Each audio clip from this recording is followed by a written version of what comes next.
અરવલ્લી જિલ્લાના ભિલોડાના Lakshadweep health care ખાતે ક્ષય એટલે કે ટીબીના દર્દીઓ માટે પોષણ કીટનું વિતરણ કરવામાં આવ્યું હતું। ભિલોડાના લક્ષદ્વીપ હેલ્થ કેર મુકામે ક્ષયના દર્દીઓને પોષણ કીટ અર્પણ કરવામાં આવી। ભિલોડાના ડોક્ટર વિશાલદેવ અને ડોક્ટર શૈલેષદેવના સદગત માતા લક્ષ્મીબેનની 62મી જન્મ જયંતિ નિમિત્તે તારીખ 1/1/2026ના રોજ આ સેવા કાર્યનું આયોજન કરવામાં આવ્યું હતું। આ પ્રસંગે ભિલોડા તાલુકાના તમામ નોંધાયેલા ક્ષયના દર્દીઓને પોષણ કીટ આરોગ્ય કર્મચારીઓ મારફતે તેમના સુધી પહોંચાડવામાં આવી।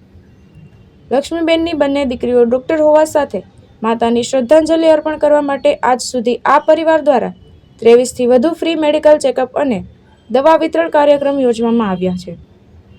લક્ષદ્વીપ હેલ્થ કેરના નેજા હેઠળ વ્યસન મુક્તિ, બેટી બચાવો બેટી પઢાઓ તેમજ પર્યાવરણ જાળવણી માટે વિવિધ જનજાગૃતિ કાર્યક્રમો સતત યોજાઈ રહ્યા છે।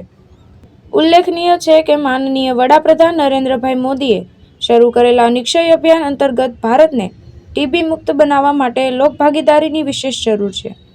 ટીબીના દર્દીઓને પોષણયુક્ત આહાર અત્યંત આવશ્યક હોવાથી આ પ્રકારની પોષણ કીટ મહત્વપૂર્ણ સાબિત થાય છે। આ પહેલા તારીખ 29 ડિસેમ્બર 2024ના રોજ પણ આ પરિવાર દ્વારા ઈડર તાલુકાના આરોગ્ય કચેરી ખાતે 60મી ટીબીના દર્દીઓને પોષણ કીટનું વિતરણ કરવામાં આવ્યું। આ નિક્ષય અભિયાન અંતર્ગત યોજાયેલા કાર્યક્રમમાં જિલ્લા મુખ્ય આરોગ્ય અધિકારી ડોક્ટર જયેશ પરમાર ખાસ ઉપસ્થિત રહ્યા હતા। જયેશ પટેલ, દ્રષ્ટિકોણ ન્યૂઝ, અરવલ્લી।